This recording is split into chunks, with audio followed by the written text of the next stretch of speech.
welcome to Station F and Sooner Than You Think. So Xavier, you're very hard to introduce because you're like so many things at the same time. First, you invented the free box. That was years and years ago. That was the first box offering internet, telephone, and TV at the same time. Then you created Free, the cheapest mobile network in France. Then École 42, the first IT coding school free of charge in Paris. Then in California, and of course, Station F. Roxanne Varza, director of Station F. Easier to introduce. Xavier trusted you last year with Station F. Before that, you were at Microsoft Ventures, so already looking at startups. And now you're on with this great adventure. Xavier, let me start with you. According to Vanity Fair, last November, if I only quote that one, you're the most influential French person, not only in tech, not only in Europe, but on the planet. How did you get there? Thank you, Vanity Fair. I cannot say anything bad. No, when we had the idea, first we co-founded Station F with Roxanne, and it wasn't 1 year ago. We started to talk about this place 5 years ago, I think, or 4 years ago. You were at TechCrunch. In 2013, that's right. I'm sorry, we're so old. 5 years ago, and we started to think about this thing. But the main idea was, what can we do for our country? What can we do for my country? Because she's American. But what can we do for France? What can we create in France? And all these ideas we had about school, about investing in startups in France, but also all over the world, creating this place. And so at the end, when you start and you do this kind of thing, but it's not what I did alone, I did it with many people. At the end, you create a brand or you create an image of being very in tech. But the idea is to help this country, to help entrepreneurship, to help Europe at the end of the day. This is our main goal or main idea. So I'm very happy to have this prize. But at the end, the great idea is to try to help this country. Roxanne, Station F is not even 1 year old, but already you have great programs with big companies, Facebook, Amazon, Microsoft, doing some work here with startups. What are you the proudest of these past 10 or 12 months? And what do you think you could have done better here at Station F? Wow, that's a loaded question. So it hasn't even been a year, and there's a lot of numbers and data that we're trying to gather right now for the first year that we've been here. But I think we're already proud of some of the milestones that we've hit, some that kind of naturally came about, the 1,000 startups that are on campus, the 30 programs, the 30 funds. We have 30 public services. I think a lot of the stuff that we put into place kind of really took hold. We've already had startups raising money, a couple of exits, one that was announced very, very quickly. So I think we already have some success stories that are going on. But actually, if I had to tell you what I think we're the most proud of, it's probably actually the diversity element that we've already been able to put into place at Station F, because diversity is such a key part of our DNA. We have roughly 30% of the entrepreneurs here that are coming from outside of France. Some of them here don't even speak English. We have some programs that have 40% or higher in terms of the number of female founders, which is a very high statistic for the industry. And we have a program on campus dedicated just to underprivileged entrepreneurs with some very incredible people in that. So this is actually what I think we're most proud of so far. Xavier, I feel like you want to talk about this. This is called the Fighters Program, right? So this is a program for underprivileged entrepreneurs. What have you achieved with this program so far?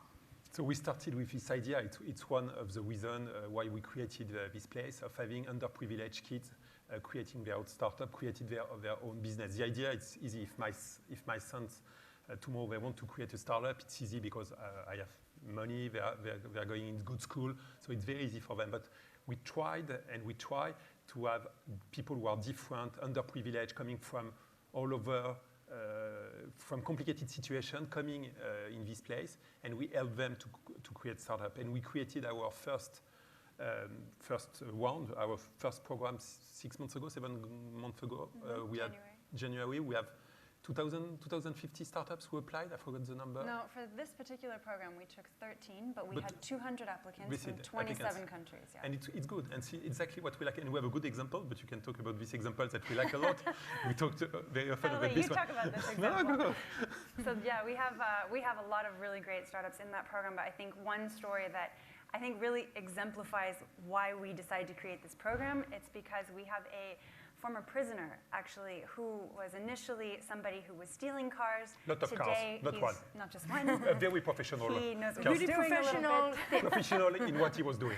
And today he's creating an anti-theft device company. But he's good.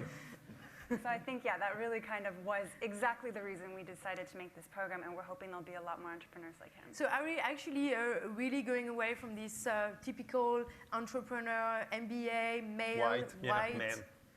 It's try to have different profiles and to find these profiles and to tell them it's possible. You can do this thing. It's possible and it's accessible. And we had and we have to create many things to have this thing possible. We created housing. We have 600 bedrooms, flats, I don't know you call that will open this summer. But we need more services to help them to create their startups. But to create a startup is to create your own job. So it's very important to try to find this diversity and to have them here.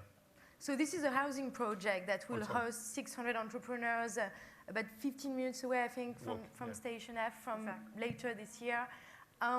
Is that for international entrepreneurs as well, underprivileged ones who are going to be there? Is that the model you're trying to do here at Station F by becoming the world's biggest startup campus? So I think those are definitely two populations that will take advantage of the housing with no shame, and they should, because I think they're the ones that when they come here, they want to set up their company, but they're struggling with all these other administrative hurdles just to get a place to live. And we have some startups actually that have told us stories of, I came here in the first weeks, I actually slept in a box, or I slept on campus, or things like that. So that's really what we're trying to take the pain point out of.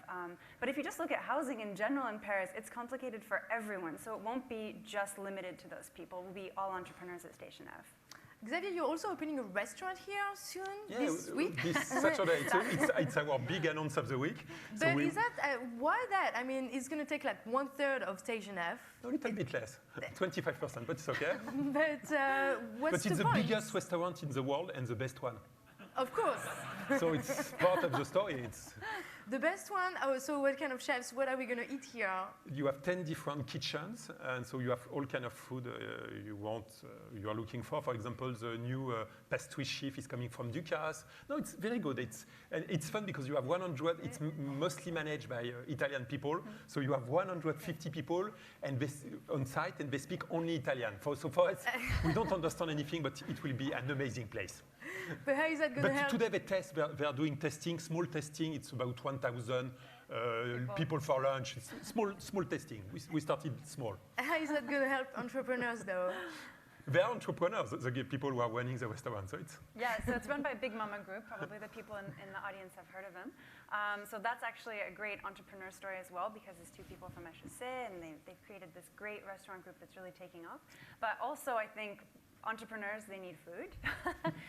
Up until now, we've had food trucks outside of Station F, so this is a little bit more glamorous. And also, this is a place open to the public 24/7, which until the opening of this space, Station F has been primarily open to just the residents, which is really a shame, because that means we miss out on creating connections with people from the neighborhood, from people who are just popping into Paris quickly. So now all of that will be possible in that space. Xavier, I've met a lot of Silicon Valley entrepreneurs over the past couple of years who come to Paris, who say this is the next place to be. And the first thing they ask you is, do you know Xavier? So is this how you create? Because I'm old. It's not because I'm good. Because I'm on the market for 30 years. This is a real story. No other reasons. But who have you convinced recently? Who's reluctant to come to Paris, and who actually believes that Paris can be the next Silicon Valley in Europe? We have some tech, I don't know which one are public, but they are very secretive sometimes. But we have on-site, but one is public. It's Tony Fadell, who created Nest, the iPod, the iPhone. The father of the iPod. Yeah, and we had an interview with him together. So he's on site, and he has a beautiful office just 3 levels above us. No, we have people like that coming and staying. Some people coming for 1 week, 2 weeks, looking for startups. But this week is a big week and a great week because of Vivatech. So we have many tech entrepreneurs. And the great thing is that on site, we have, I don't know what is public or not, but public Amazon, Facebook, Google, Microsoft, Apple. We can say it? I don't know. Okay, you never know with Apple. But you have all on site all these companies, and usually when their CEO is coming to Paris, they are nice to come and to visit. So it's good. So it's great. They see another face of Paris, which is, I think, maybe a more important one than the usual one. Roxanne, do you believe the combination we have of Brexit, Donald Trump in the US is actually helping this? It's not that I believe it. It's actually that our startups tell us that it's the reason that they're not looking in places you would normally look, London, Silicon Valley prices as well. It's not just Donald Trump, it's the whole thing. But we also have a lot of startups that are telling us Macron is also a reason that they're looking specifically at France. So I think Station F was timed very, very well with the fact that Macron came. It wasn't obviously something that happened overnight. Like the ecosystem has been building up over the last few years, but this is really the moment that everything came together, and now people just want to come here. Xavier, you know Macron very well. You've known him for years.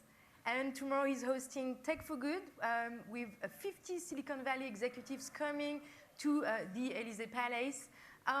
Do you think entrepreneurs are actually taking advantage of this Macron momentum? Is he doing enough? He's doing enough, but no, I think he changed the image of France. He changed the image of this country. And 1 year ago, when you were talking about France and tech with people, they were saying, oh my God, poor guy, you're in the tech business in France, oh my God.